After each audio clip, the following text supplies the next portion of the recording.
Selamat yang besar, mari dan sembahlah Yesus, muliakanlah namanya, Raja atas segala raja, sampai selama-lamanya. Ingatkan namanya, Juru Selamat yang besar. Ingatkan namanya, Juru Selamat yang besar.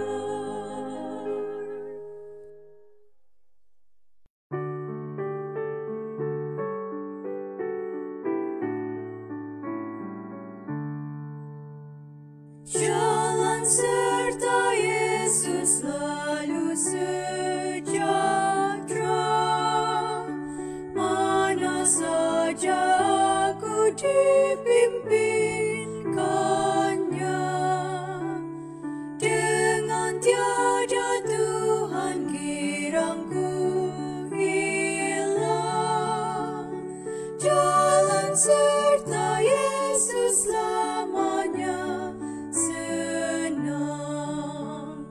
Dimanapun saja tidak ku gentar, jalan serta Yesus aku bergemar. Serta Yesus aku tak sendirian, meski teman sangkal Yesus iringkan. Aku tidak takut meski jalan gelap, serta Yesus aku tak rasa senyap. Dimanapun saja tidak ku gentar, jalan serta Yesus aku bergemar. Serta Yesus aku tidur dengan senang, meski bayang maut keliling aku geram. Waktu bangkit aku masuk negeri terang, sana serta Yesus, oh betapa senang. Dimanapun saja tidak ku gentar, jalan serta Yesus aku bergemar.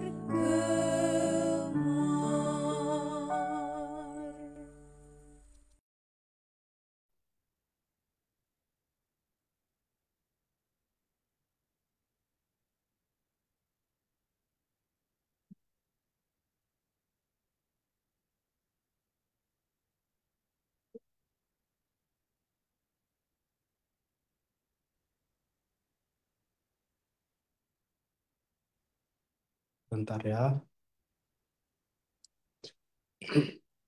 Baik. Mari kita tunduk kepala dan kita berdoa. Maha besar Tuhan Allah kami yang bertakhta dalam kerajaan surga. Saat ini kami akan memulai pembelajaran kami untuk 28 doktrin Gereja Seventh Adventist. Yang mana pada malam hari ini kami sudah tiba di pembahasan bab yang keempat, yaitu mengenai doktrin Allah Anak ataupun Yesus Kristus. Kami mohon supaya Roh Kudus Tuhan menyertai kami sehingga kami dimampukan untuk memahami isi pelajaran dalam pembelajaran hari ini. Terlebih kami mohon keampunan dari dosa dan kesalahan kami. Dan biarlah kasih karunia Yesus Kristus menjadi bagian kami, sehingga kami dibenarkan di hadapan Tuhan. Kami sudah berdoa dalam nama Yesus Kristus. Amin. Baiklah, Shalom, selamat petang, selamat hari Sabat kepada semua yang sudah hadir pada malam hari ini, baik di Zoom, di Facebook, di YouTube. Ya, kita hanya menggunakan tiga platform yang ada. Em, saya tidak dapat beralih daripada Zoom ke monitor di Facebook dan juga di software OBS ini sebab saya tengok pandai lag. Apapun, jika ada apa-apa masalah, sila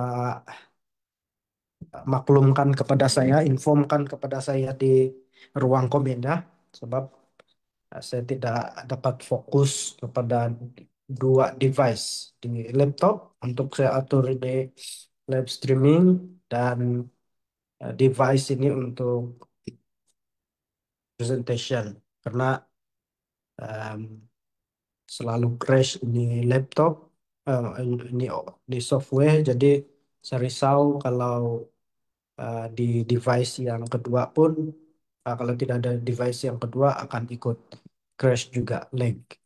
Oke, em, selamat hari Sabat semuanya. Mari kita mulaikan mulakan kelas kita dengan melontarkan ucapan-ucapan, ucapan-ucapan untuk sahabat-sahabat kita, untuk semua yang sudah hadir pada malam hari ini di Zoom, di YouTube, dan juga di Facebook. Sila berikan ucapan masa ini, beri ucapan selamat hari Sabat dan juga mungkin menyapa sahabat-sahabat kita yang lain. Oke, juga saya ingin mengingatkan kepada kita untuk eh, saya harap semua sudah bergabung lah ya.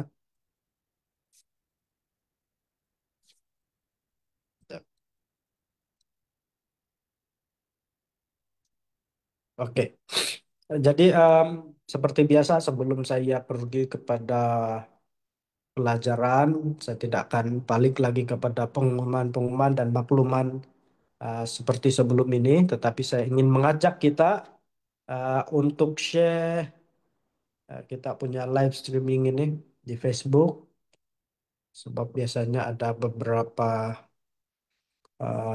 share saja. Uh, Kita minta supaya lebih banyak yang share lah. Sebentar,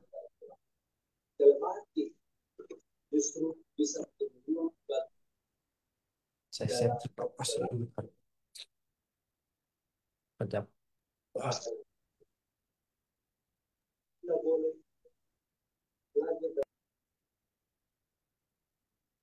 Oke,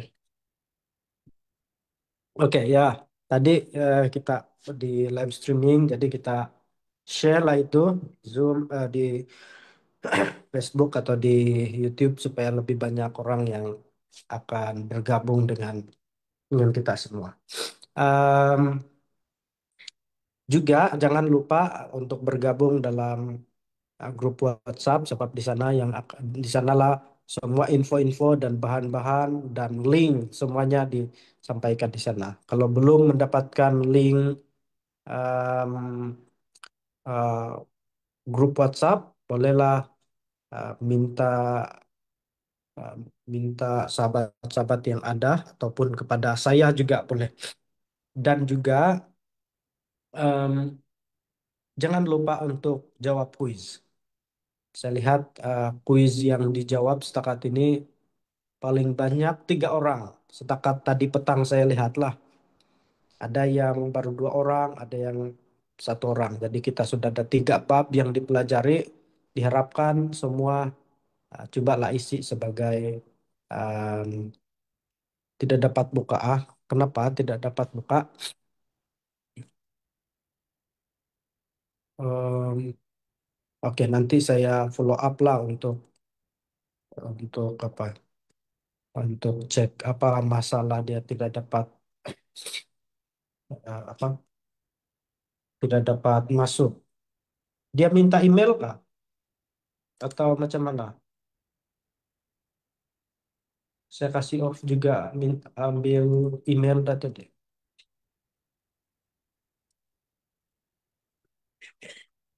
Oke, tidak apa. Nantilah saya cek. Bagi yang ada permasalahan dengan mana-mana link, boleh info saya lah. Buka tapi blank. Oke, nantilah.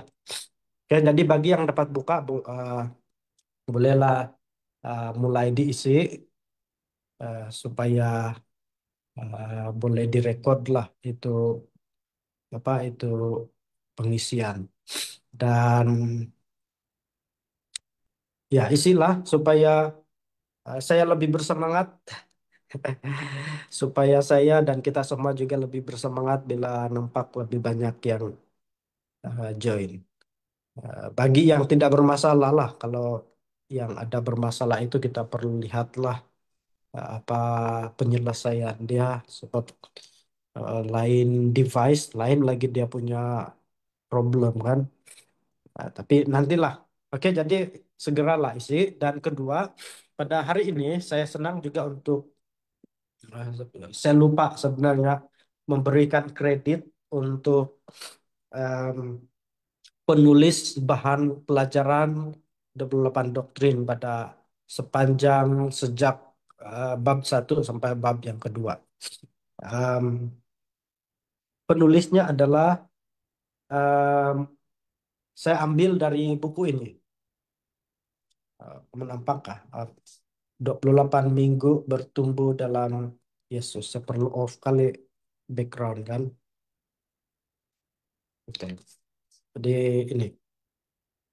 Ini buku yang saya gunakan. Ini adalah ringkasan kepada buku 28 doktrin. Dan buku yang asli ini sebenarnya yang ini. Agak panjang. Untuk berapa ukuran dia nih. Apa yang perlu Anda ketahui tentang 28 uraian doktrin dasar Alkitabiah. Dia ada berapa muka surat ini? 400 lebih lah, 428 muka surat untuk yang buku sebenar, yang versi panjang. Tetapi yang ini pula dia ada sekurang-kurangnya 272 bersama dengan bahan khotbah di ujung dia. Dan penulis dia adalah eh, kami punya lecturer ini sebenarnya, Sir Milton ataupun Dr. Milton Pardosi.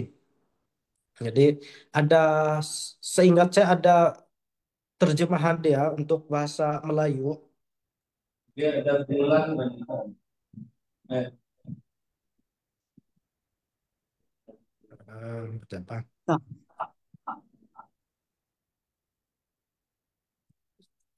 Ya, dia ada versi Melayu dan saya tidak ingat apa tajuk dia kalau yang versi bahasa Melayu. Kalau kamu pernah ingatlah, tapi saya percaya ini tidak asing untuk kamu. Eh, dan ini yang saya gunakan lah. Saya salin dari ini.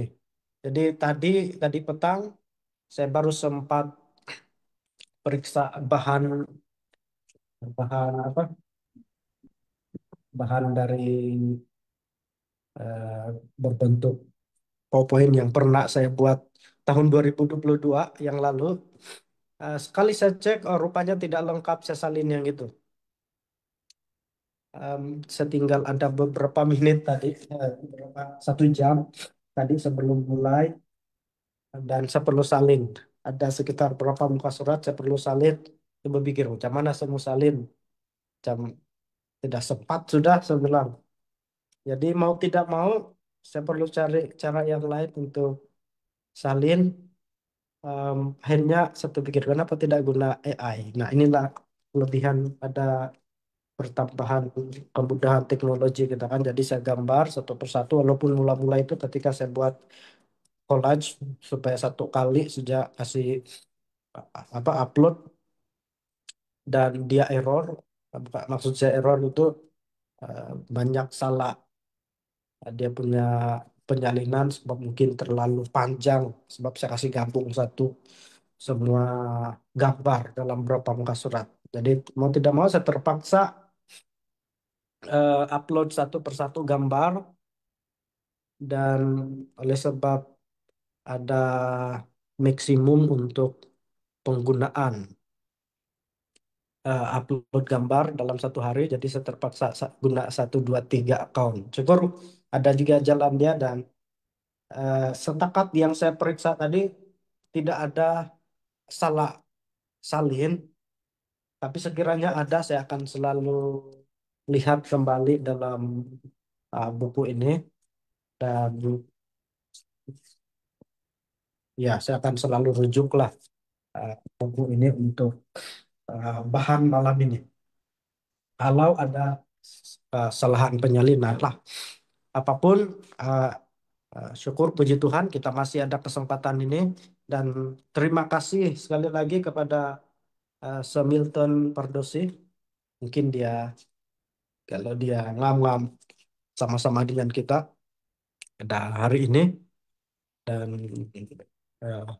melalui ringkasan ini cukup membantu kita. Kenapa saya guna buku ringkasan? Sebab ini lebih mudah, lebih sederhana dan uh, lebih direct to the point.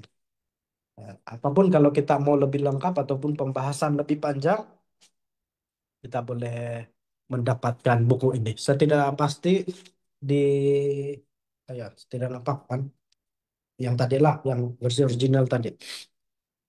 Saya tidak pasti kalau di Mission Office masih ada ini ataupun di tempat eh Elder Meldi masih ada atau tidak ada. Saya belum cek, belum inform lah PM siapa-siapa yang masih ada ini buku dan mungkin ada di antara kita yang memerlukan ataupun belum ada di buku, bolehlah minta dengan mereka. Oke, saya izin dulu, minta izin dulu untuk buka itu. Saya buka itu pintu sebab saya tengok di laptop dia tidak, dia pandai lag. Mungkin karena line tidak berapa bagus sebab saya berada di bilik sebelah. Oke, mari kita mulai dengan em, pelajaran pada hari ini. Oh ya, jadi sepatutnya sebelum mulai kelas, saya sudah ambil ruangan untuk merespon beberapa soalan. Ada dua, tiga, atau empat soalan yang sudah saya terima melalui Google Form. Tapi oleh karena tadi eh, saya perlu salin semua itu bahan, maka saya tidak sempat untuk review satu satu persatu itu em, pertanyaan. Jadi next pertemuan lah kan. Oke, Mbak. Bagus juga. Sementara saya siapkan ini bahan pelajaran. Bagus juga kita on kamera lah untuk yang ada apa di Zoom supaya kita lebih selesa untuk mendengar dan ikut serta. Kalau bagus lain lah, kalau tidak bagus janganlah dipaksa. Oke, kita lanjutkan kepada bab yang keempat dalam pelajaran kita pertemuan kelas kita hari ini, yaitu mengenai Allah anak ataupun Yesus Kristus. Mari kita pergi kepada bahagian yang pertama mengenai pernyataan doktrin ataupun apa gereja sebenarnya Adventist yakini berdasarkan apa yang gereja sebenarnya Adventist yakini mengenai doktrin Allah anak ataupun Yesus Kristus. Dalam pernyataan doktrin gereja sebenarnya Adventist mengatakan bahwa Allah anak yang kekal menjelma di dalam Yesus Kristus. Melalui dialah segala sesuatu diciptakan. Karakter Allah dinyatakan. Keselamatan umat manusia dilaksanakan dan dunia dihakimi. Allah yang kekal telah menjadi manusia yang sesungguhnya, Yesus Kristus. Ia dikandung oleh Roh Kudus dan lahir dari perawan Maria. Ia hidup dan mengalami pencobaan sebagai seorang manusia, tetapi dengan sempurna menunjukkan kebenaran kasih Allah. Oleh mujizat-mujizatnya, ia menunjukkan kuasa Allah dan terbukti sebagai Mesias yang dijanjikan oleh Allah. Ia menderita dan mati secara sukarela, disalib, menggantikan kita dan demi dosa-dosa kita, bangkit dari kematian, dan naik ke surga untuk melayani di bait suci surga untuk kita. Ia akan datang kembali dalam kemuliaan dan untuk kelepasan kekal umatnya dan untuk memulihkan segala sesuatu. Semua rujukan yang ada sudah dinyatakan di screen ini.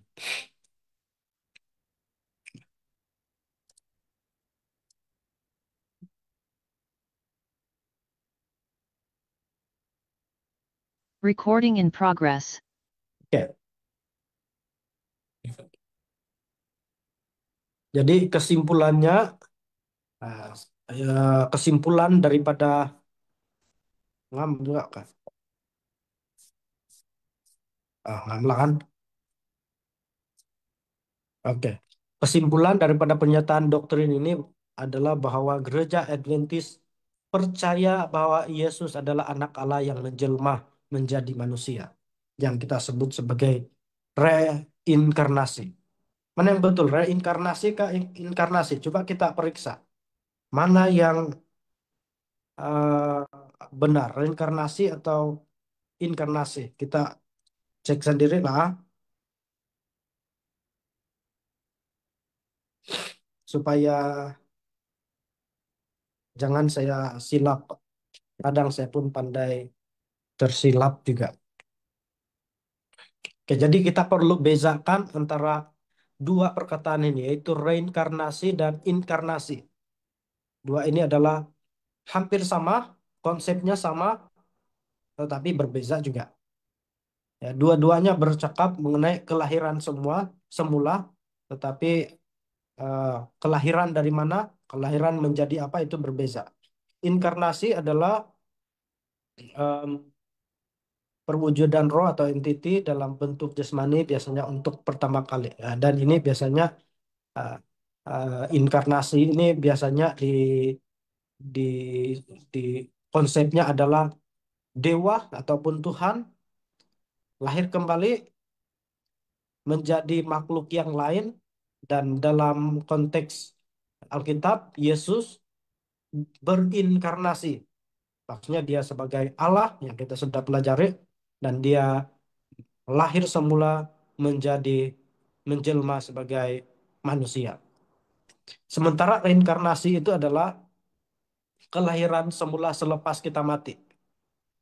Alkitab tidak mengajarkan ini dan kita tidak meyakini mengenai doktrin reinkarnasi, tetapi saya perlu berikan penjelasan juga bahwa reinkarnasi ini adalah kepercayaan beberapa denominasi ataupun orang yang meyakini bahwa apabila kita mati, kita akan lahir semula, dan lahir semula sebagai dalam bentuk yang lain, mungkin sebagai uh, binatang, sebagai orang yang lain, dan macam-macam lagi. Saya tidak ambil masa ini untuk menerangkan. Jadi ini kita perlu ketahui inkarnasi dan reinkarnasi. Jadi Yesus ini proses ataupun apa yang dia alami adalah bukan reinkarnasi tetapi inkarnasi.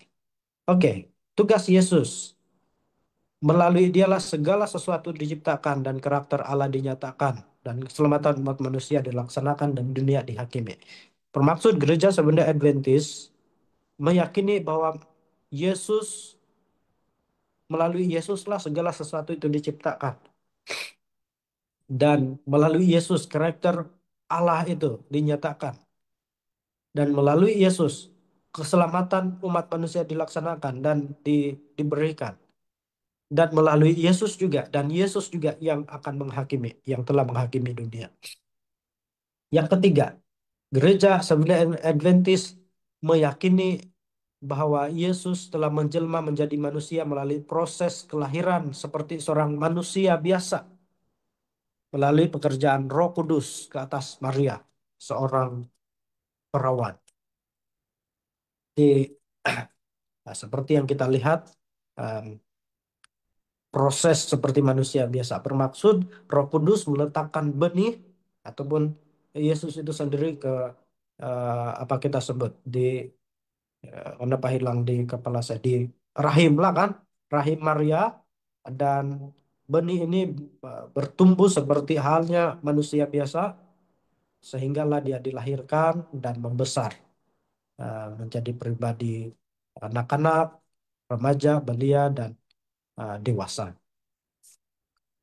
dan melalui seorang wanita yang perawan yang belum berkawin, yang belum em, melakukan hubungan suami istri. Meskipun pada waktu itu dia bertunangan dengan Yusuf. Kemudian gereja sebenarnya Adventis mengakui bahwa Yesus hidup di dunia ini sebagai manusia tetapi berhasil mengalahkan segala pencobaan sehingga ia tidak berdosa.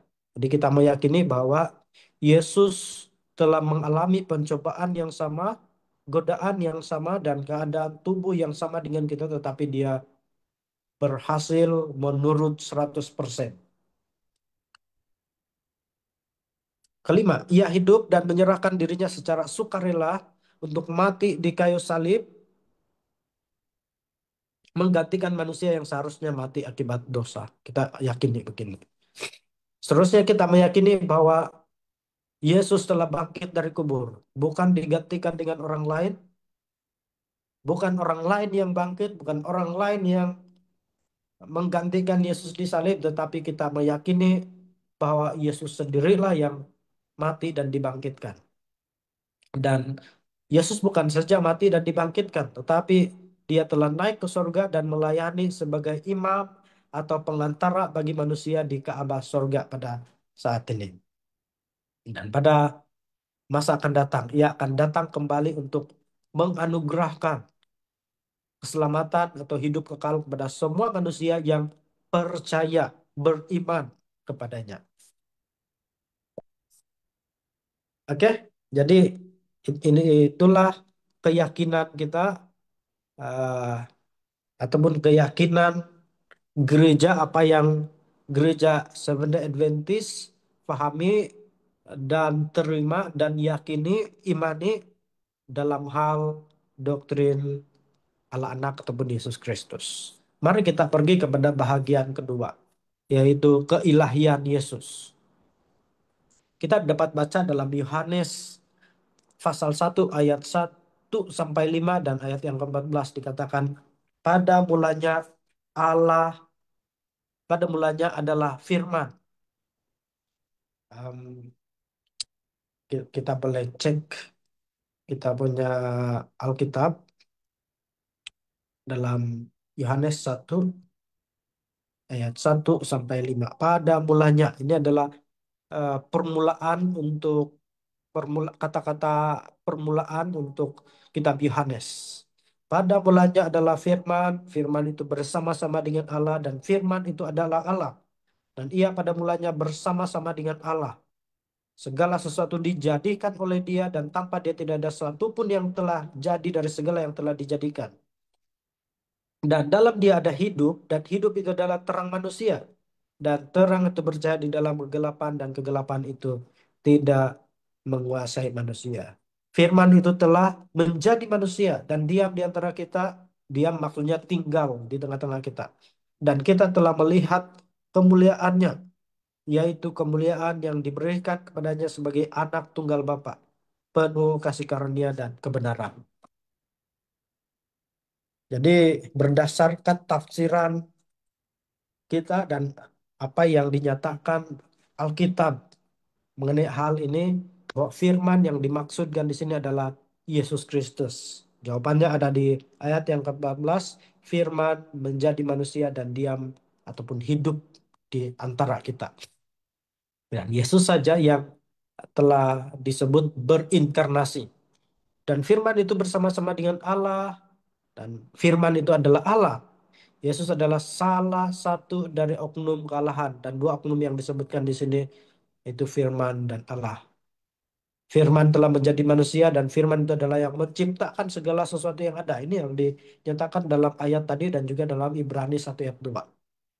Jadi Alkitab mengatakan bahwa Yesus adalah firman, Yesus adalah Allah, Yesus telah menciptakan segala sesuatu dan Yesus telah menjadi manusia, berinkarnasi menjadi manusia. Yesaya 9 ayat 5 di sana kita melihat Yesus dipanggil menjadi Allah yang perkasa, Bapa yang kekal, Raja damai. Jadi sekali lagi kita melihat bahwa di dalam perjanjian lama Yesus juga disebut-sebut kan saja dari nubuatan-nubuatan yang ada, bukan saja dari doktrin bait suci, upacara-upacara di bait suci, tetapi nubuatan dalam Yesaya salah satunya memanggil, ada panggilan ah, ah, tentang siapa ini Mesias nanti. Dan salah satu panggilan kepada Mesias yang akan datang ini adalah Bapa yang kekal, Allah yang perkasa, dan Raja damai. Maksudnya diakui di perjanjian lama. Sementara di Kolose 13 ayat 8 bahwa Yesus ini maha tahu. Mari kita lihat Kolose 13 ayat 8. Saya baca ya. Kolose 3, saya rasa ini ada kesalahan ini kan Kolose 2, sorry. Ini sebetulnya Kolose 2 ayat 3. 2 ayat 3. Saya nanti perbaiki ya. Dikatakan di sini bahwa yaitu Kristus sebab di dalam dialah tersembunyi segala harta, hikmat dan pengetahuan. Jadi kita lihat bahwa Yesus Maha Tahu. Segala pengetahuan tersembunyi di dalam Dia dikatakan. Dan ini kita lihat eh, mungkin kita perlu timbulkan mengenai isu ya orang-orang ataupun beberapa kelompok pribadi yang tidak menerima Yesus sebagai salah satu daripada kealahan. Banyak denominasi ataupun ada keyakinan-keyakinan bahwa maksud Allah yang Esa itu adalah satu angka. Jadi hanya ada Allah dan em, Yesus bukan Tuhan, Roh Kudus bukan Tuhan. Ada satu saja itu Allah Bapa.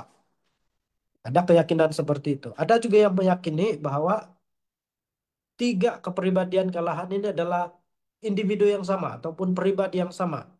Allah Bapa adalah Yesus dan Yesus adalah Bapa dan Allah Bapa adalah Roh Kudus dan Roh Kudus adalah Bapa. Jadi pribadi yang sama. Atau kalau kita mau lebih sederhana orang yang sama, bukan tiga orang tetapi satu orang tetapi tiga pribadi. Jadi ada keyakinan-keyakinan seperti itu sehingga mereka menolak bahwa Yesus ini bukan Tuhan. Padahal yang kita sudah pelajari di dalam Alkitab sebelum ini adalah tiga kepribadian Allah ini bukanlah satu pribadi, satu orang. Maaf ya, saya guna kata satu orang supaya kita lebih mudah paham. Mereka adalah tiga pribadi yang berbeza. Yesus adalah Tuhan, Allah Bapa adalah Tuhan, dan Roh Kudus juga Tuhan. Oke, tapi kita fokus kepada isu tentang menolak bahwa Yesus itu bukan Tuhan. Kita lihat di dalam bukti-bukti yang kita perlihatkan sebelum ini dan selepas ini, kita akan mendapati bahwa Yesus adalah Tuhan, seperti mana yang dinyatakan dalam Alkitab. Ada yang uh, rekaman viral sebelum ini beberapa tahun yang lalu saya kira, dia katakan, kalau kamu dapat buktikan bahwa Yesus adalah Tuhan, ataupun kalau kamu dapat buktikan ada di dalam Alkitab yang berisi ucapan Yesus, um, yang mengaku dia adalah Tuhan, saya akan masuk Kristen, dia katakan.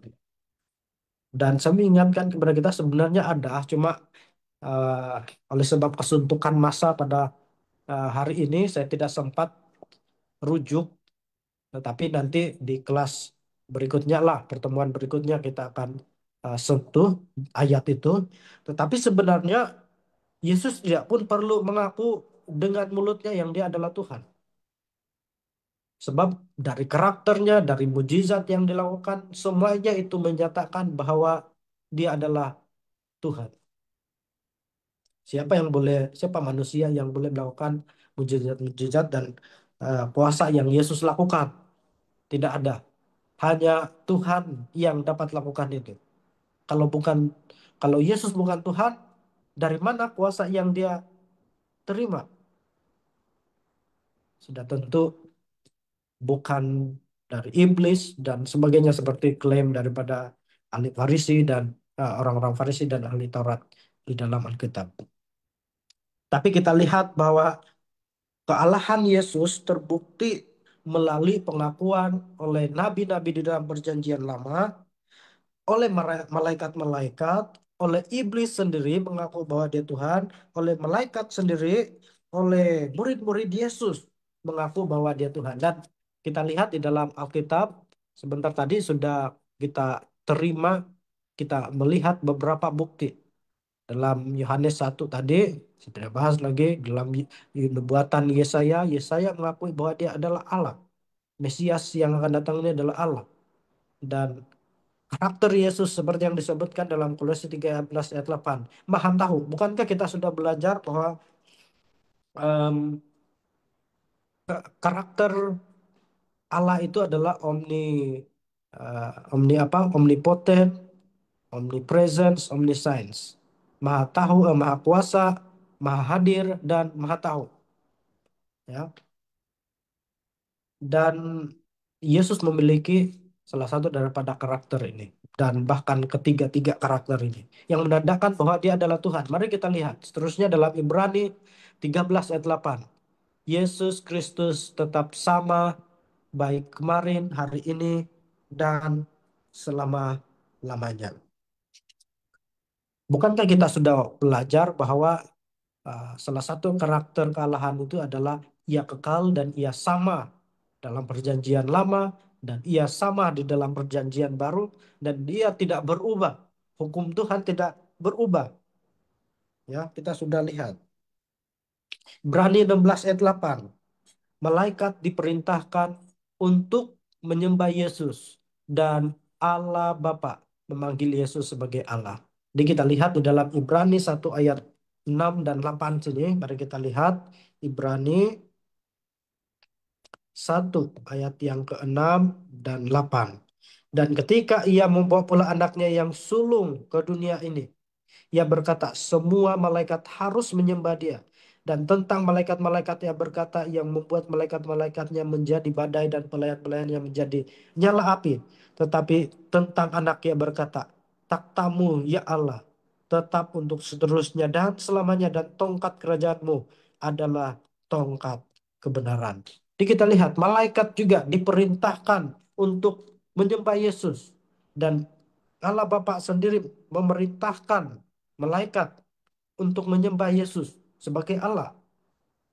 Kita lihat dalam Matius 1 ayat 21 dan 23 bahwa ia mempunyai gelar sebagai Immanuel, atau Allah berserta kita, Tuhan berserta kita. Kolose 1 ayat 17. Ia telah terlebih dahulu ada dari segala sesuatu. Siapa ingat itu panggilan kepada Allah? Bahwa Allah itu adalah yang awal dan yang akhir. Alfa dan Omega. Yang ada sebelum segala sesuatu ada. Ini adalah salah satu daripada karakter dan ciri-ciri kealahan. Dan bagaimana kita mengatakan bahwa Yesus itu bukan Tuhan kalau dia sudah ada dari dulu? Yohanes 8 ayat 58, Yesus telah ada sebelum Abraham ada. Kita lihat. Sudah ada sebelum Abraham ada. Kalimat aku telah ada di dalam ayat ini adalah sama persis seperti yang diucapkan Allah kepada Musa tentang siapa namanya, ego emi, ataupun aku adalah aku dalam Keluaran 3:14. Ini adalah gelar kealahan, ego emi ini sebenarnya. Ya, kalau dia ada sebelum Abraham, siapa manusia? Apa makhluk lain, termasuk malaikat dan eh, manusia yang boleh melakukan hal ini? Dan bila kita perluaskan ini pandangan mengenai kealahan Yesus, ada juga yang percaya bahwa Yesus ini adalah ciptaan. Oh, Yesus ini diciptakan. Ada juga yang percaya bahwa oh, Yesus ini adalah em, manusia biasa, kemudian dipilih menjadi Mesias, dan ketika dia menghayati sebagai Mesias, dia diangkat menjadi Tuhan. Nah, ini salah satu em, bermacam-macam lain nih. Ada yang kita sebut sebagai Arianism, ada yang kita sebut sebagai semi-Arian, ada yang kita sebut sebagai Gnostik, dan bermacam-macam lagi keyakinan mengenai Yesus. Tetapi semuanya tidak sesuai dengan Alkitab. Oke, itu hanya poin-poin membantu kita melihat lebih luas mengenai pandangan manusia di seluruh dunia mengenai kealahan Yesus. Kita lihat seterusnya bahwa Yohanes 11:30 dikatakan Yesus mengatakan bahwa aku dan Bapa adalah satu.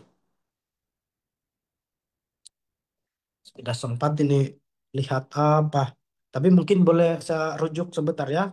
Saya rujuk ini Interlinear Bible untuk melihat bahasa asli dia. Apa maksud satu di sini? Seperti yang kita belajar sebelum ini. Yohanes 10 ayat yang ke 30.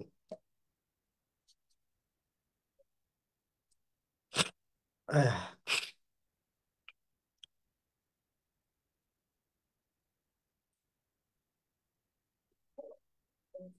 oke. Jadi meskipun di dalam perjanjian baru menggunakan bahasa Yunani, sehingga yang dia sebut itu sudah tentu bukan sudah dia gunakan sudah tentu bukan satu dalam bahasa Ibrani yang kita pelajari sebelum ini, Ehad dan Yahid. Ehad bermaksud satu kesatuan dan Yahid bermaksud satu angka. Bagaimana kita mengetahui bahwa satu yang dimaksudkan dalam Yohanes 10:30 ini adalah satu kesatuan atau satu angka? Saya tidak dapat tunjukkan kepada kamu di sini, tetapi saya dapati, ayo, saya boleh cuman kasih, saya tidak dapat ubah background saya sekarang. Tapi kalau saya boleh kasih tengok kamu, ada Interlinear Bible, kita boleh lihat bahasa asli dari sini. Dan saya dapati bahwa kata Yunani untuk satu dalam ayat ini adalah hen ataupun en yang bermaksud unity, kesatuan. Jadi bukankah ini juga bukti bahwa Yesus adalah Tuhan? Karena apa? Karena dia satu kesatuan dengan Bapa. Yesus mengklaim dirinya sama atau satu dengan Allah Bapa. Satu dalam konteks tadi, satu kesatuan ya. Kamu boleh cek sendiri. Seperti yang saya sudah ajar sebelum ini di Interlinear Bible. Markus 1:24. Setan menyebut Yesus sebagai yang kudus dari Allah. Saya baca Markus 1 ayat yang ke-24.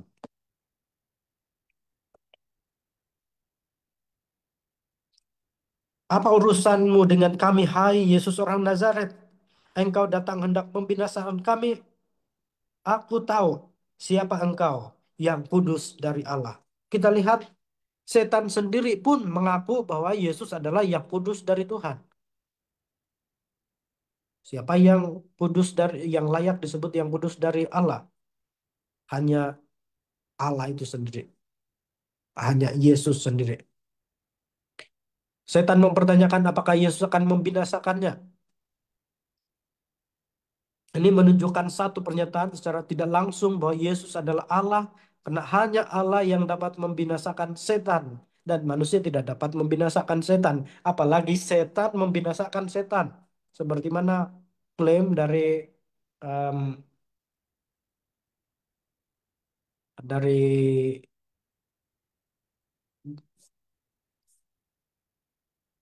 saya hilang fokus sebelah saya nampak di device sebelah. Sebentar, saya tutup supaya saya tidak timbul. Oke. Dari klaim ahli Taurat dan ahli Farisi, orang-orang Farisi. Oke, Mika 5 ayat 1. Yesus sudah ada sejak purbakala. Ini kita sudah lihatlah tadi. Yesus sudah ada dari dulu. Yesus itu kekal intinya di sini ya. Yohanes 17 ayat 5 dan 24. Yesus sudah ada bersama-sama dengan Bapa sebelum dunia dijadikan. Wah, alam semesta belum dijadikan, Yesus sudah ada. Yohanes 5 ayat 21, 28 dan 29. Ia berkuasa membangkitkan orang mati. Ia adalah sumber kehidupan. Siapa makhluk ciptaan Tuhan yang dapat membangkitkan orang mati dan dapat memberikan sumber kehidupan? Tidak ada selain Tuhan sendiri. Pada waktu Yesus membangkitkan anak kecil, anak perempuan itu kan, kamu masih ingat kan? Cerita dalam Alkitab ada anak perempuan yang mati, tapi baru saja dia meninggal sebenarnya karena sakit. Lalu Yesus datang dan dia katakan kepada orang-orang di sana, jangan risau karena dia hanya tidur. Dan waktu itu Yesus dikasih ketawa kan, diejek dia. Dan Yesus mengatakan kepada anak ini untuk bangun dan dia bangun. Pada waktu ini orang-orang yang melihat ketika anak ini bangkit, mereka tidak percaya. Oh, mereka bilang, oh ini anak kecil ini dia tidak mati. Ini habis itu badan pun masih panas, baru meninggal. Oh dia itu mungkin kita boleh bilang oh mati suri saja ataupun pingsan saja. Satu kali ketika Lazarus sakit, Yesus sengaja lambat 4 hari untuk menunjukkan kepada mereka bahwa memang Yesus ada kuasa untuk membangkitkan orang mati. Dan Yesus sengaja biarkan Lazarus meninggal karena sakitnya. Dan selepas 4 hari ataupun 4 hari kemudian dia kembali dan bersama-sama dengan Maria dan Marta dan kemudian orang-orang yang ikut pada waktu itu di rumah penghiburan, mereka pergi di makam Lazarus. Dan disitulah ya Yesus membangkitkan Lazarus dalam keadaan terikat itu, kalau kamu lihat dalam cerita tersebut, Lazarus keluar dengan kain kafan itu masih diikat di kepala dia. Dia melompat-lompat.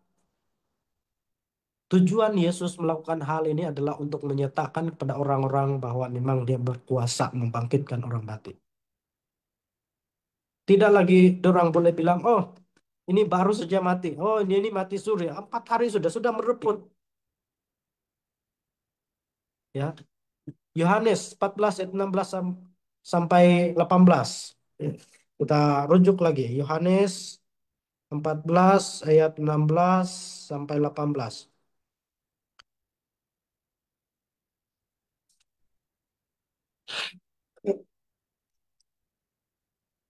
Saya perlu rujuk, siapa tahu saya salah lagi salin. Yohanes 14.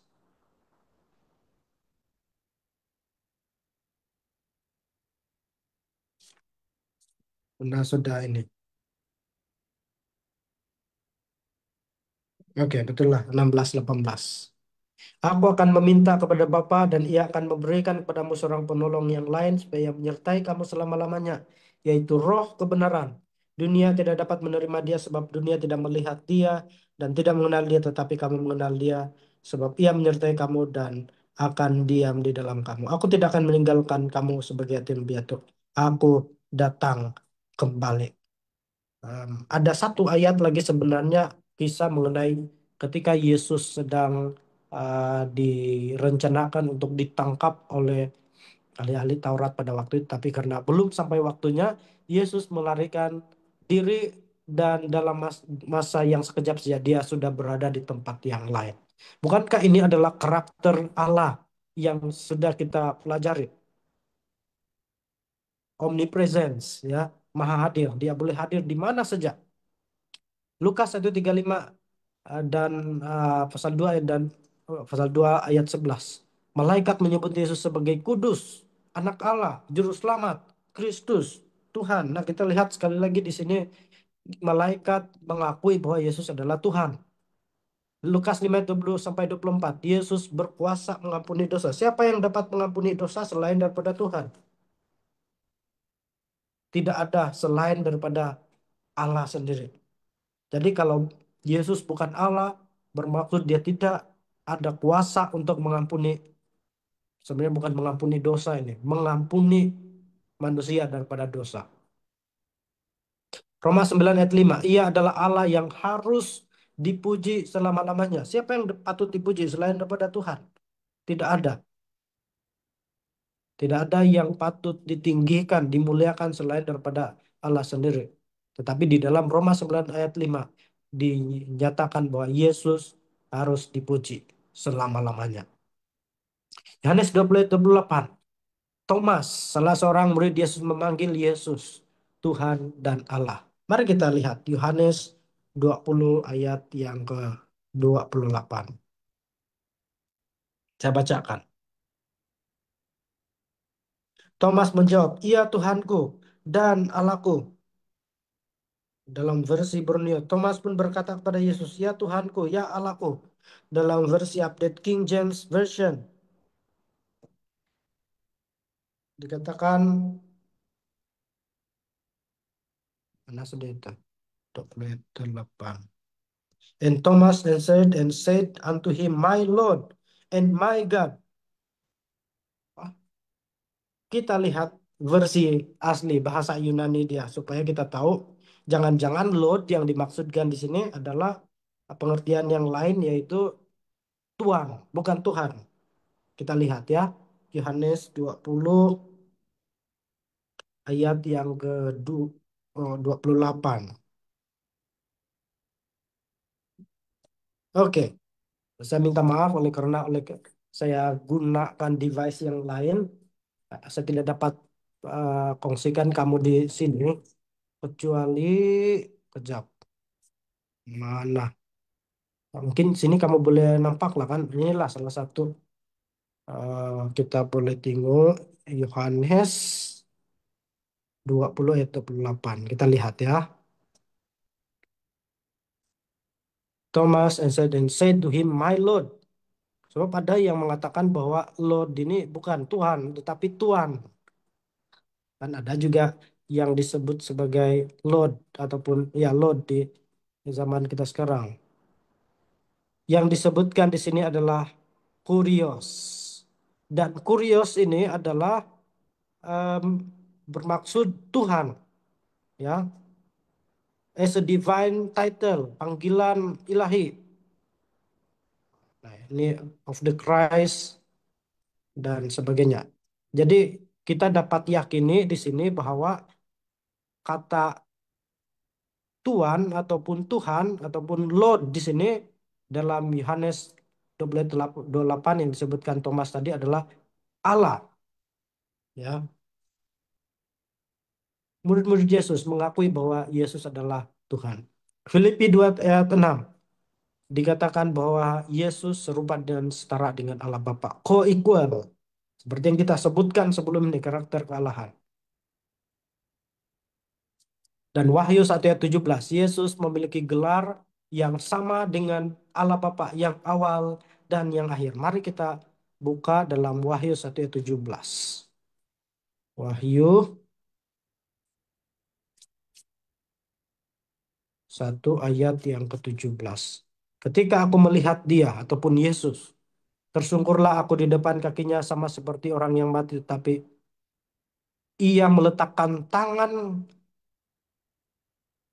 kanannya di atasku. Lalu ia berkata, jangan takut, Aku adalah yang awal dan yang akhir. Bukankah hanya Allah yang diberikan gelar ini? Jadi kesimpulannya bahwa Yesus adalah Allah 100%.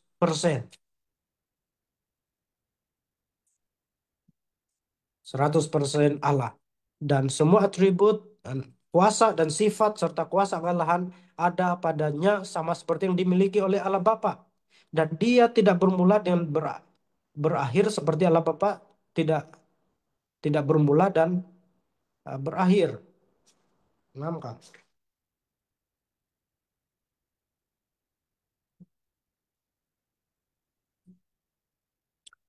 Ini dia.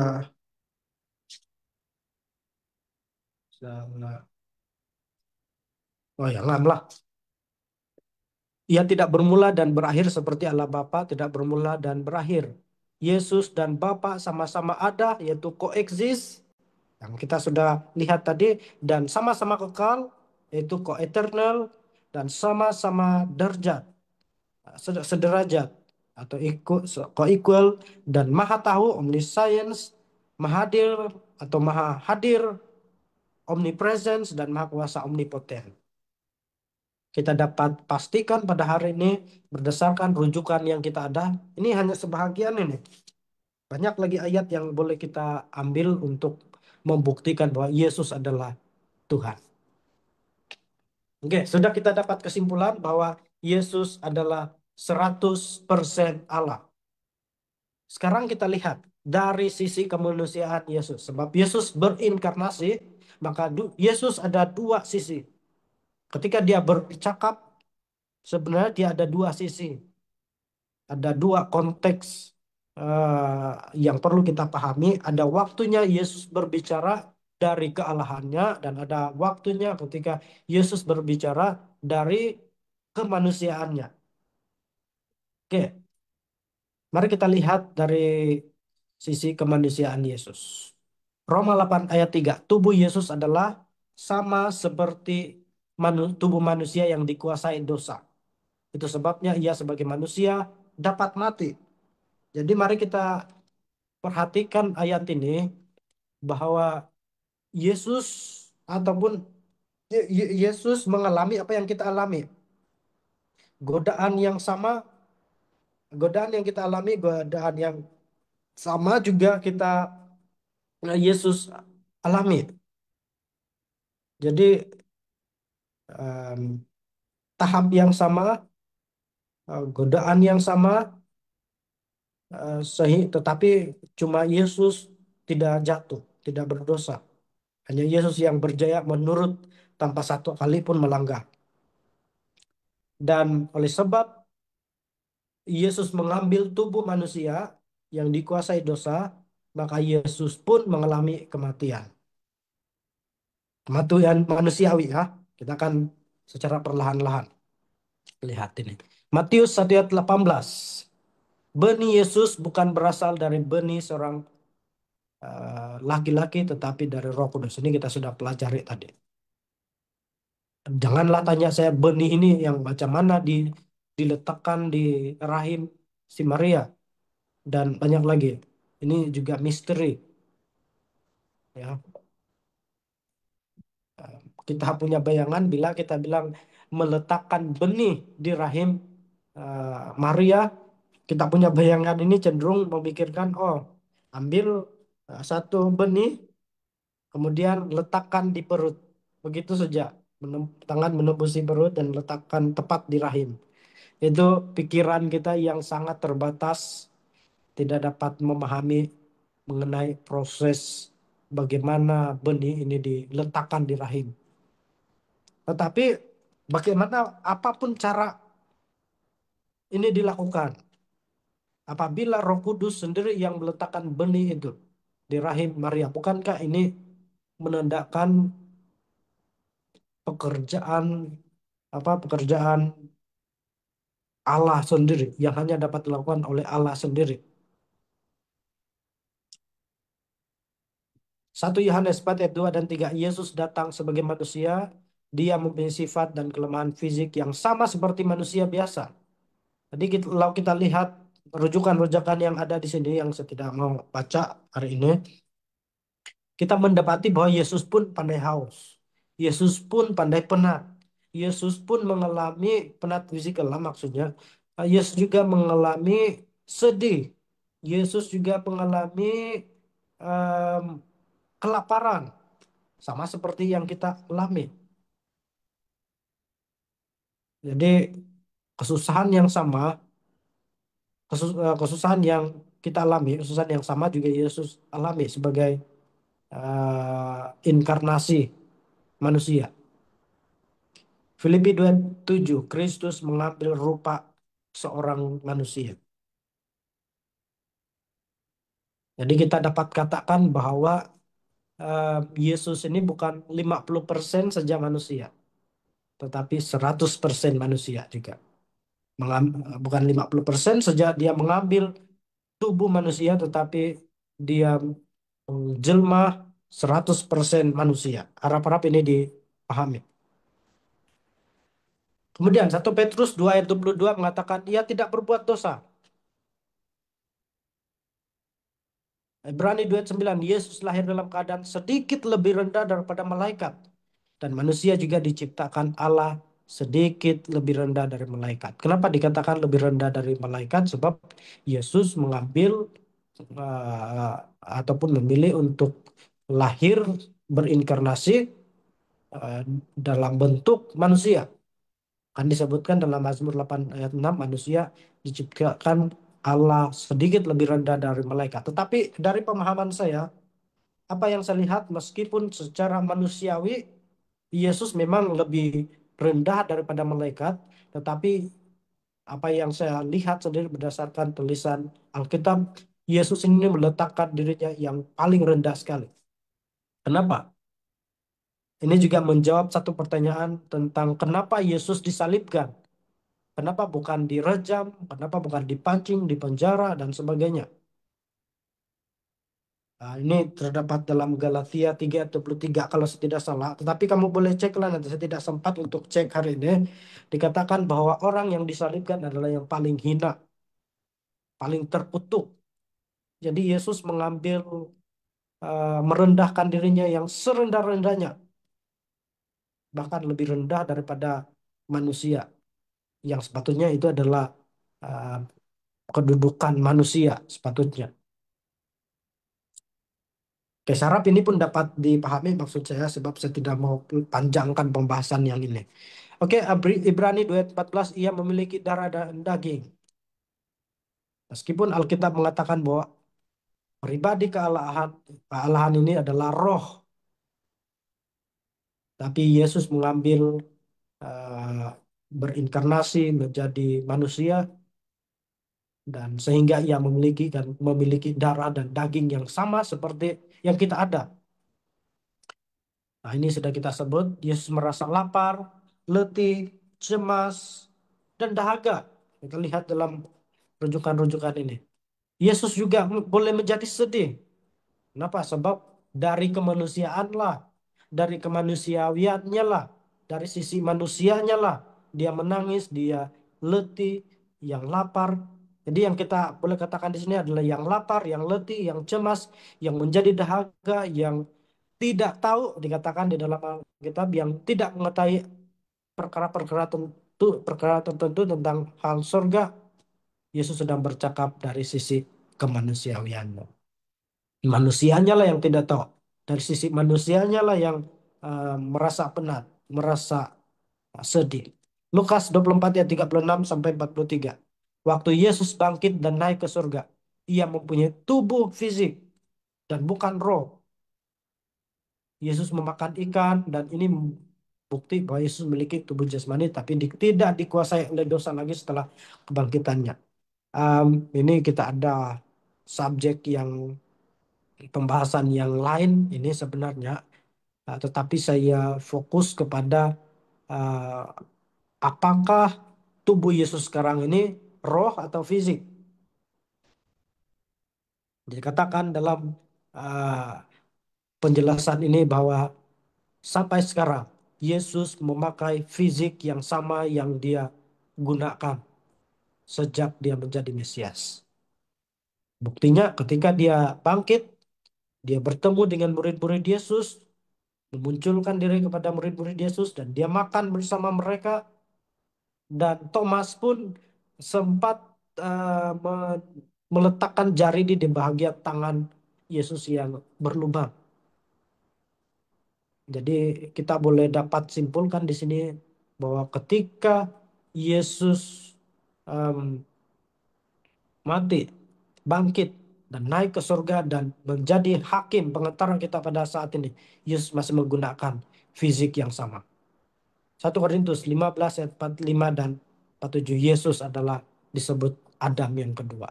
Jadi kesimpulannya adalah Yesus adalah 100% manusia juga. Oke, mungkin ada pertanyaan.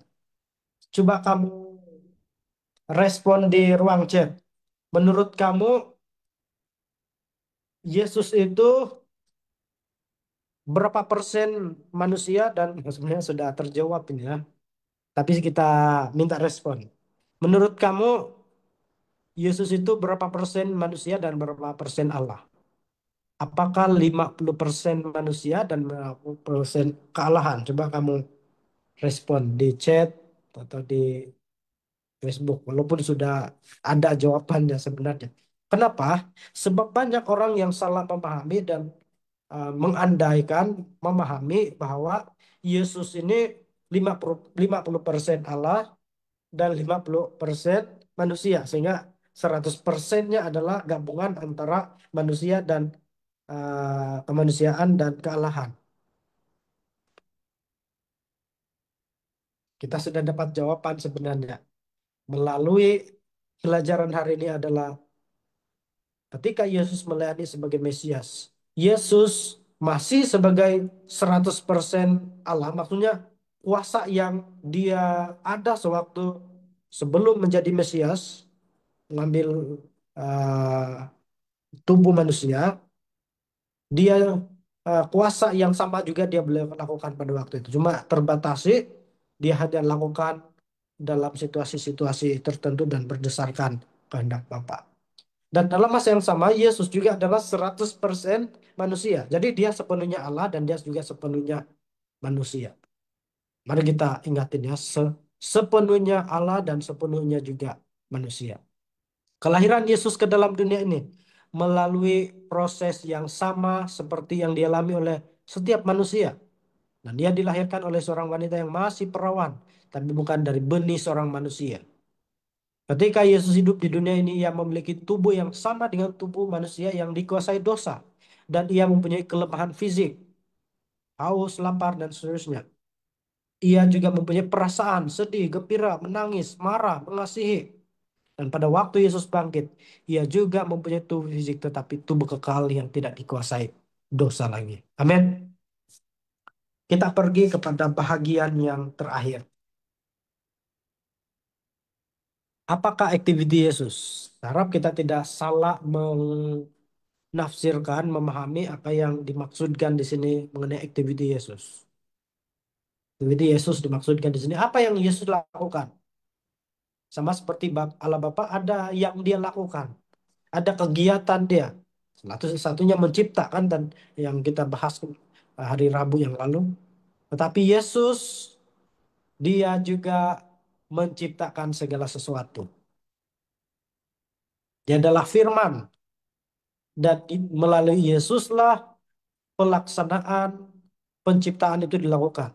Kita sudah pahami bahwa Allah Bapa sebagai perencana, engineer, ya, dan Yesus Kristus sebagai pelaksana yang melaksanakan penciptaan itu, dan Roh Kudus dikatakan penolong. Jangan pula kita bilang, oh dia hanya penolong. Kita cenderung berpikir bahwa bila melihat, mendengarkan kata penolong ini, kita cenderung melihat penolong ini lebih rendah. Inilah masalah dia kan, bahasa manusia ini. Seolah-olah mungkin pembantu rumah, tapi sebenarnya tidak.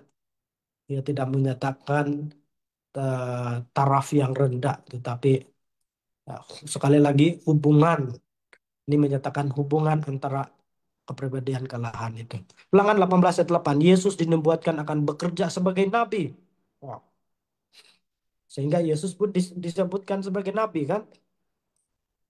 Tapi sekali lagi ini tidak bercakap mengenai taraf kealahan Yesus. Tapi ini bercakap mengenai tugas Yesus dan hubungan Yesus dengan pribadi kealahan. Kenapa di, dibuatkan akan bekerja sebagai nabi? Sebab dia melakukan pekerjaan sebagai nabi waktu Mesias. Apa pekerjaan nabi?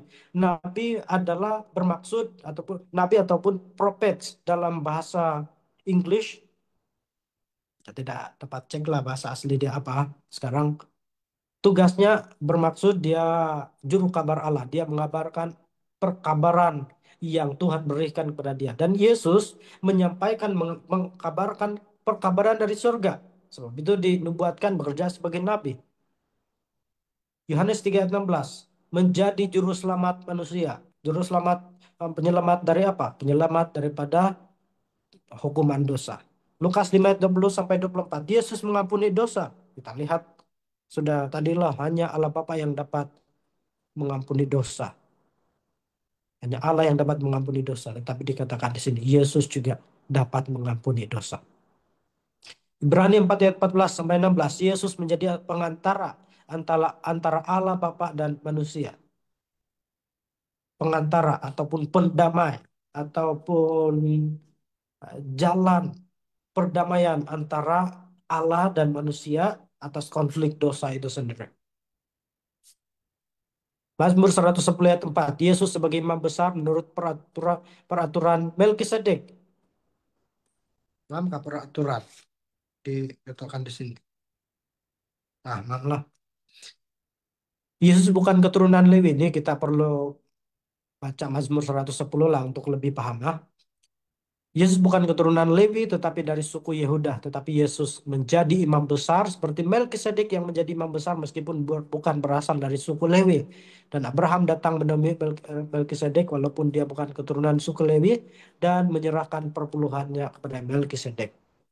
Jadi berdasarkan Mazmur 110 ini kita melihat Melkisedek ini bukanlah dari keturunan Lewi yang layak jadi imam. Jadi bermaksud sepertinya dia tidak boleh menjadi imam besar. Sebab menurut peraturan dalam kitab Taurat harusnya dari keturunan Lewi kan. Nah, dan Yesus ini lahir daripada suku Yehuda dan meskipun begitu Yesus menjadi imam besar. Oke, kita lanjutkan. Lukas 1:33. Kristus adalah Raja.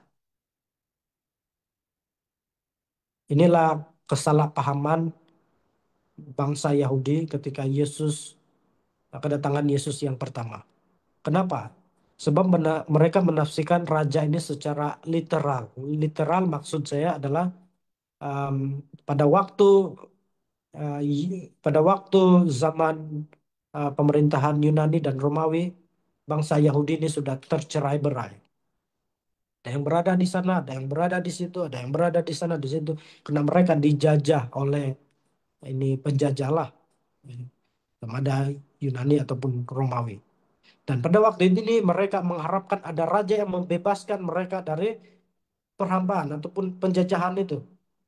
Dan ketika mereka membaca nubuatan Alkitab bahwa akan ada Mesias yang adalah raja datang nanti pada kedatangan yang pertama, mereka punya pikiran, mereka berpikir, oh yang akan datang ini adalah lahir daripada uh,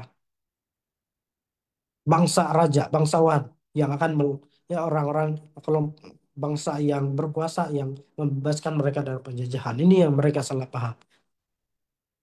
Dua takhta, yaitu takhta kasih karunia dan takhta kemuliaan. Yesus memiliki dua takhta, takhta kasih karunia dan takhta kemuliaan. Oke, jadi selesai kita pergi kepada kesimpulan. Yesus adalah benar-benar Allah dan ia telah ada sejak mulanya seperti Allah Bapa dan Roh Kudus telah ada sejak mulanya. Jadi kita melihat bahwa Yesus adalah 100% Allah karena ia memiliki karakter yang sama seperti Allah sendiri. Kedua, sifat, tabiat, dan kuasa kealahan yang dimiliki Allah Bapa juga ada pada diri Yesus sejak pada mulanya. Jadi kalau sama bermaksud dia itu adalah Allah juga. Yesus adalah 100% Allah dan 100% manusia ketika ia hidup di dunia ini. Bukan 50% Allah dan 50% manusia. Bukan juga 100% Allah dan 50% manusia. Dan bukan juga 50% Allah dan 100% manusia.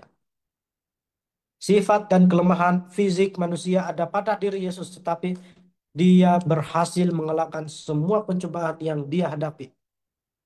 Sehingga dia tidak berbuat dosa dan menjadi juru selamat manusia. Sejak awal sampai nanti ketika dunia ini akan berakhir, Yesus hanya melakukan tugas-tugas yang adalah mandat dari Allah Bapa. Apakah tugas Yesus sekarang? Berdasarkan nubuatan kitab Wahyu, Daniel, dan beberapa rujukan yang lain, kita memahami bahwa Yesus sekarang bertugas sebagai pengantara ataupun um, imam besar kita yang melayani di bait suci surgawi. Kita tidak akan bahas hari ini, sebab kita akan bahas ini di bab yang ke mana? Bab yang ke berapa itu deh? Bab yang ke-24 nanti. Kita akan bercakap mengenai pelayanan Yesus di bait suci surga. Oke, jadi sampai di situ saja em, pembelajaran kita hari ini. Sekarang kita pergi kepada pembahasan ataupun em, masa untuk eh, ruang tanya jawab. Jadi yang ada di Facebook, yang ada di YouTube, kamu type lah sedia. Sementara saya cek di Zoom, sebab di YouTube dan di Facebook ini agak lambat masuk dia punya pertanyaan kan. Setakat ini di YouTube dan Facebook belum ada, nanti saya cek balik kah. Saya pergi di Zoom dulu. Oke, jadi bila ada ini ruang tanya jawab, saya tidak dapat menjawab semua. Sudah tentu ada juga yang saya tidak tahu dan apa yang boleh direspon hari ini akan dijawab. Apa yang perlu penyelidikan lebih awal, kita akan hold dulu dan kita jawab di ruangan pertemuan akan datang. Oke, ini supply 30 aku dan Bapak adalah satu. Oke, terima kasih Elda Albert sudah uh, me- uh, mengongsikan apa yang sudah saya sebutkan mengenai kata aku dan Bapak adalah satu. Jadi itu. Kata hen ataupun en digunakan dalam bentuk neuter singular bukan masculine. Nah, saya tidak baca lagi ya.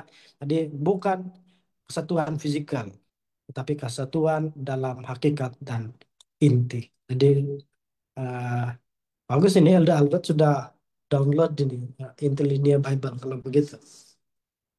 Jadi boleh kan? Boleh kita rujuk, boleh kita buktikan meskipun tidak pernah belajar bahasa Yunani dan bahasa Ibrani.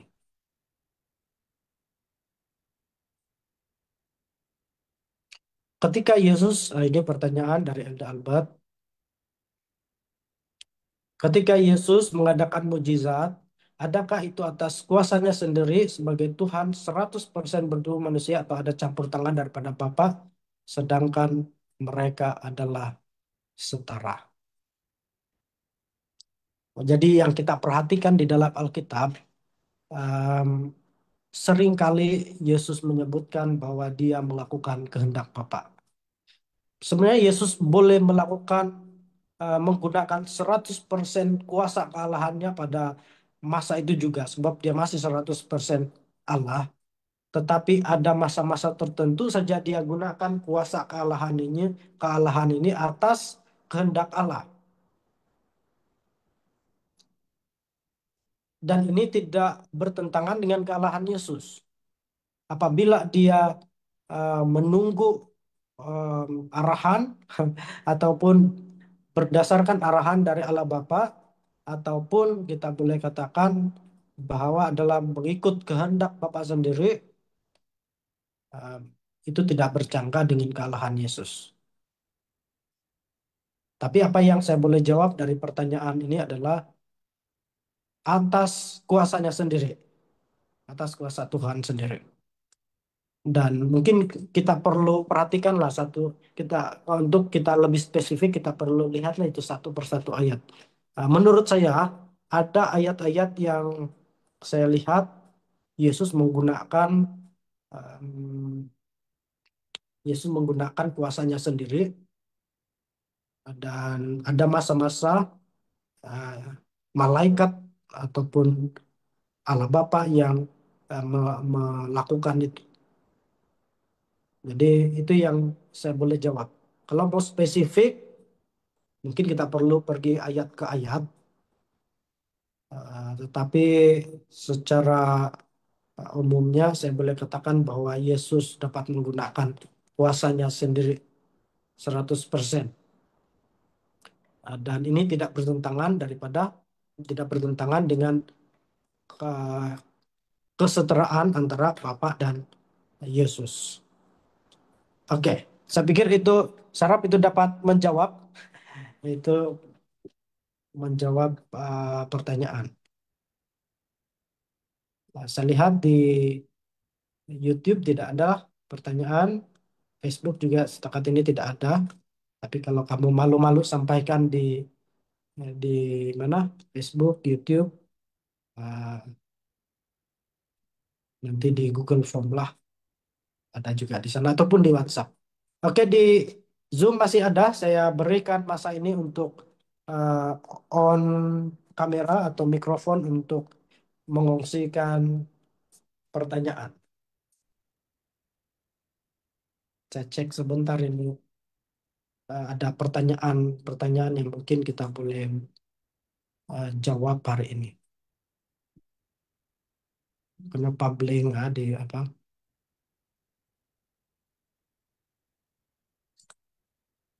Oke, ada dari Zoom. Sementara saya coba buka ini, saya punya browser. Ada, ya, terima kasih kepada yang sudah menyelesaikan itu kuis. Jadi bagi yang belum pernah mengisi, menyelesaikan, aduh, kenapa tidak dapat buka? Di bagian terakhir dalam kuis ini ada ruang kosong untuk kamu menuliskan semua pertanyaan-pertanyaan kamu. Dan kalau kamu ada banyak pertanyaan, tulis saja semua di sana. Sebab saya sudah set di sana untuk menerima satu paragraf panjang. Tidak pasti berapa patah perkataan dia boleh terima, tapi panjang juga. Jadi sebab saya lihat kebanyakan yang menuliskan pertanyaan itu hanya menuliskan dalam satu saja pertanyaan. Mungkin yang lain karena memang satu saja pertanyaan, ataupun yang lain karena uh, dia pikir hanya satu yang boleh, tapi sebenarnya banyak. Saya tidak tahu apa masalah ini. Browser saya sekarang dia tidak dapat buka. Ada banyak pertanyaan yang bagus ini dituliskan di sini.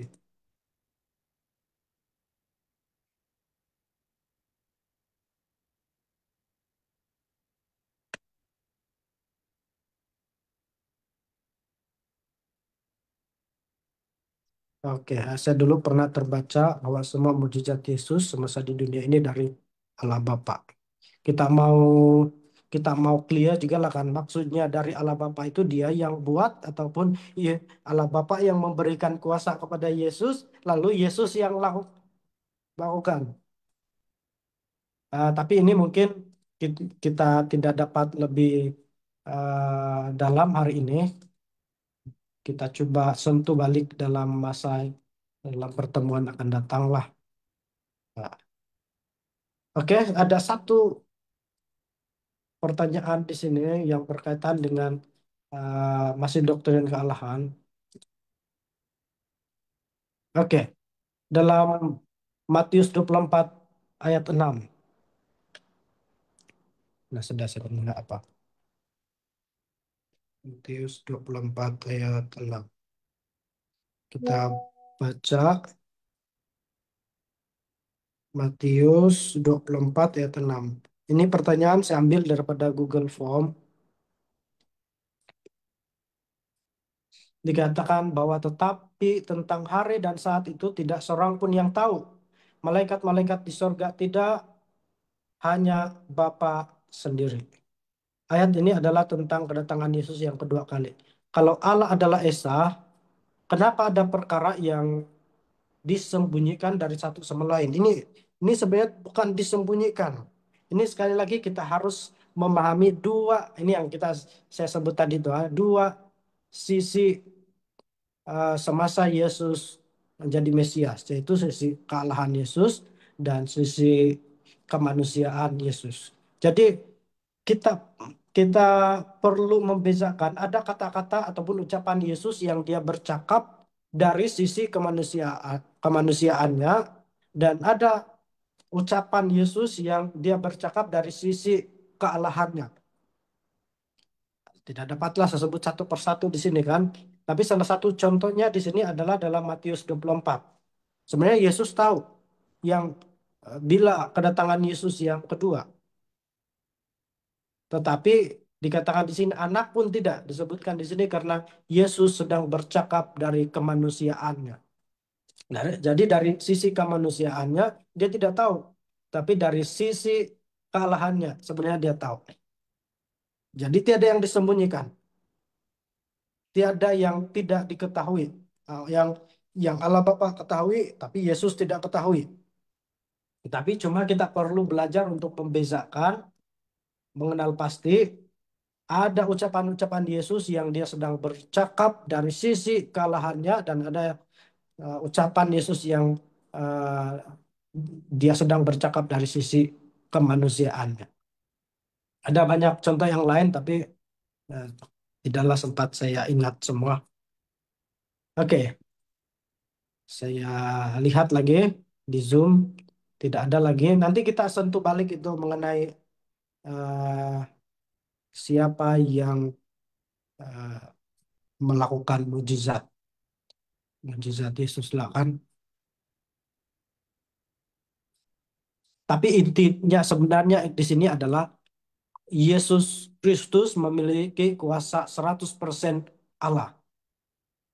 Sama ada dia yang lakukan itu ataupun Allah Bapa lakukan itu, poinnya di sana adalah Yesus adalah Tuhan. Itu sejak. Ada lagi pertanyaan yang lain. Adakah kemanusiaan Yesus sama dengan kemanusiaan Adam sebelum berdosa? Macam mana maksudnya ini? Kemanusiaan dari segi apa?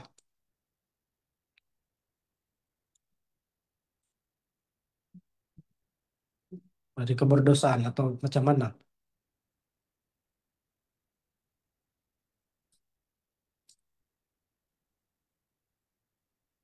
Kalau saya menafsirkan pertanyaan ini bercakap mengenai keadaan kemanusiaan Adam sebelum berdosa dan pada waktu Yesus um,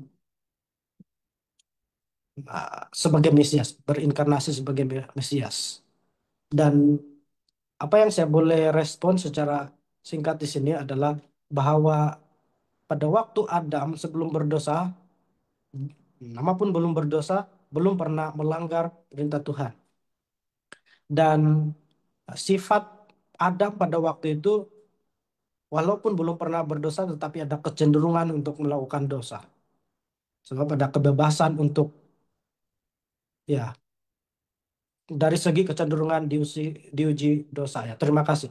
Jadi oleh sebab Adam memiliki kecenderungan, diberikan em, kebebasan untuk memilih, dan dia ada kecenderungan untuk berdosa, dan dia ada kecenderungan untuk diuji dengan pelanggaran, dan dalam konteks Adam dan Hawa bahan ujian untuk menguji mereka itu eh, setia atau tidak adalah melalui pohon pengetahuan itu kan, ataupun buah larangan. Dan bagi saya sama, ya sama. Kenapa sama? Sebab Yesus juga diberikan kebebasan memilih dari sisi kemanusiawiannya, dan dia juga memiliki kecenderungan untuk berdosa. Dia juga memiliki ke- diuji dengan dosa, tetapi bezanya adalah dia berjaya menaklukkan itu dosa. Sebab dikatakan tadi 100% manusia, bermaksud 100% manusia dia juga memiliki kecenderungan yang sama dengan kita untuk berdosa. Oke, dikatakan terima kasih dengan itu pertanyaan. Harap-harap boleh sudah dapat terjawab. Ada juga pertanyaan seterusnya, siapa yang lebih berkuasa? Yesus atau Allah Bapa? Jika mereka adalah satu. Pertanyaan yang pertama dan kedua, pertanyaan baris yang pertama, kedua ini saya paham, tapi saya tidak paham apa yang dimaksudkan jika mereka adalah satu. Tapi pertanyaan yang pertama ini saya boleh katakan seperti yang kita sudah pelajari daripada karakter kealahan ini adalah tiga karakter Allah ini. Pertama, co-eternal, co-equal, dan coexist. Jadi tiga pribadi Allah yaitu Allah Bapa, Yesus Kristus, dan Roh Kudus. Mereka memiliki karakter yang sama, itu co-eternal, co-equal, dan coexist. Co-eternal bermaksud sama-sama kekal, co-equal bermaksud sederajat, coexist sama-sama ada. Jadi siapa yang lebih berkuasa, siapa yang lebih besar, siapa yang lebih berkuasa berdasarkan apa yang kita sudah pelajari sebelum ini dan berdasarkan ayat Alkitab yang kita baca sebelum ini, bahwa Allah dan Allah Bapa dan Yesus Kristus adalah setaraf. Tidak yang lebih berkuasa, tidak yang lebih tinggi, tetapi sama taraf. Saraf ini dijawab. Oke, terima kasih. Apakah ada lagi pertanyaan yang mau ditimbulkan? Kita ada masa sekitar 3 menit lewat. Sudahlah dari jam 9. Agak panjang lah pembahasan hari ini. Oke, ada lagi? Kalau tidak ada, kita sambung pertemuan yang seterusnya sebab kita mau sedangkan kita mau eh, beristirahat sudah. Oke, saya lihat tidak ada sudah. Oke, jika tidak ada lagi, kita akan berdoa. Untuk tambahan pertanyaan, jangan lupa masuk di grup. Sekali lagi masuk di grup dan isilah itu pertanyaan-pertanyaan. Sangat mudah sudah dibuat. Yang paling senang sudah itu soalan dibuat. 15 pertanyaan mudah, 5 pertanyaan sederhana, 3 pertanyaan susah, 2 pertanyaan menjebak ataupun memerangkap. Jadi mau tengok-tengok lah. Ada juga yang salah salah jawab kadang-kadang. Dan di bagian terakhir ada ruang pertanyaan. Tulislah sebanyak mana pertanyaan yang kamu ada untuk em, bagian itu. Oke, terima kasih. Em, saya pikir itu saja. Saya tidak mau tambahkan lagi makluman supaya kita tidak terlalu lama. Oke, terima kasih semuanya. Kita akhiri dengan doa. Mari kita berdoa. Tuhan di sorga, kami sudah siap menyelesaikan pertemuan 21 doktrin pada malam hari ini. Terima kasih sebab Roh Kuduslah yang memberikan hikmat dan kebijaksanaan kepada kami sehingga kami dapat memahami doktrin mengenai kealahan Yesus. Meskipun tidak sempurna pemahaman kami, tetapi biarlah yang sempurna itu kami hanya terima pada waktu kami nanti bersama-sama dengan Tuhan di surga.